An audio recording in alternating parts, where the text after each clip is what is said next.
নমস্কার। আশা করছি আপনারা সবাই ভালো আছেন। আমিও খুব ভালো আছি। আজকের বিষয়বস্তু জন্মদাত্রী মা নাকি যে পালন করে সেই মা বড় হয়। যদি গল্পটি আপনাদের ভালো লেগে থাকে প্লিজ সবাই চ্যানেলটিকে সাবস্ক্রাইব করে পাশে থাকবেন। শুরু করলাম আজকের গল্প। পুরাকালে আমরা শুনে থাকি যে ভগবান শ্রীকৃষ্ণের দুটি মা ছিলেন। এক মা হলেন দেবকী, আরেক মা যশোদা। দেবকী হয়তো কৃষ্ণকে জন্ম দিয়েছে ঠিকই, কিন্তু তিনি জন্মের পরে কখনই কৃষ্ণকে দেখেননি নিজ চোখে। অপরদিকে শ্রীকৃষ্ণ যশোদার কাছে পালিত হয়। মতান্তরে কেউ বলবে 8 বছর, কেউ বলবে 12 বছর। যেই কয় বছর শ্রীকৃষ্ণ যশোদার কাছে পালিত হয়েছে, যশোদা মা খুব স্নেহে তাকে যত্ন করে বড় করেছিলেন।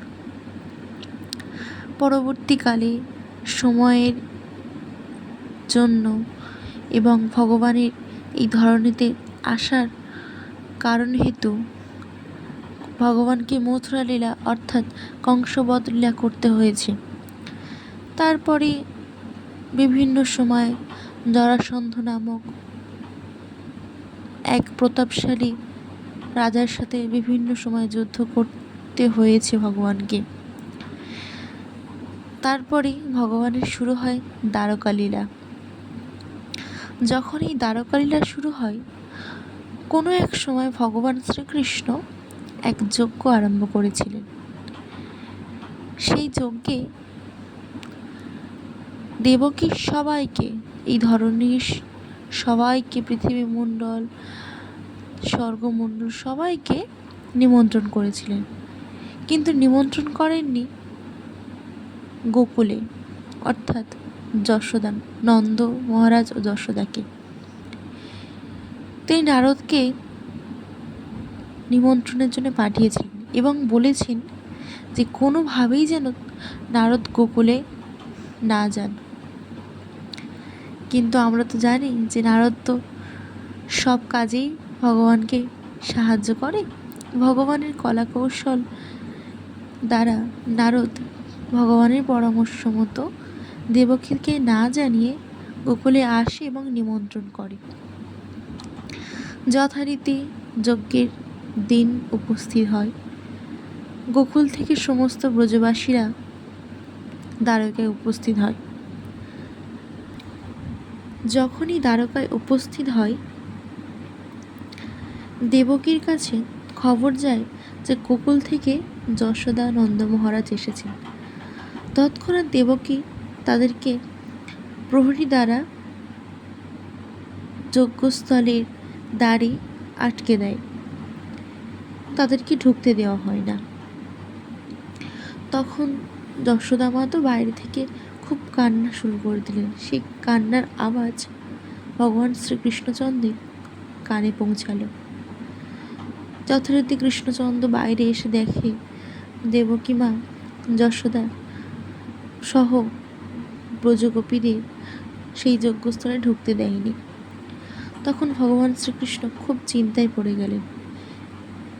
তখন যজ্ঞে উপস্থিত সমস্ত ঋষিমুনিগণ বলল, হে ভগবান শ্রীকৃষ্ণ, তোমার তো 2 মাতৃ, সেহেতু যজ্ঞে উপস্থিত হতে হবে তো কোনো একজন মাকে।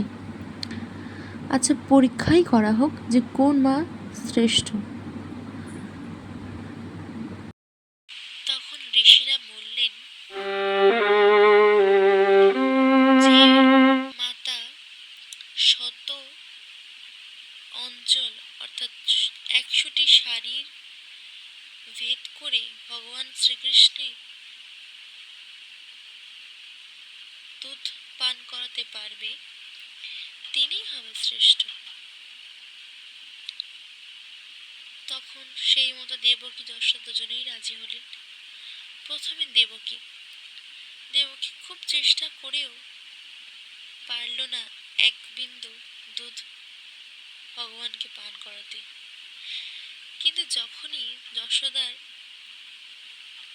সময় আসলো, যশোদা অত বয়স হওয়ার সত্ত্বেও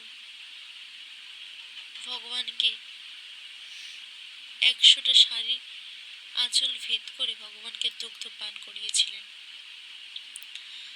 অর্থাৎ এর থেকে বোঝা যায় যে জন্ম দিলেই শুধু মা হওয়া যায় না, সন্তানকে মানুষ করতে হয়, সন্তানকে ঠিক মতো পালন করতে হয়। যদি এই গল্পটি আপনাদের ভালো লেগে থাকে, সবাই চ্যানেলটিকে সাবস্ক্রাইব করে পাশে থাকবেন। নমস্কার।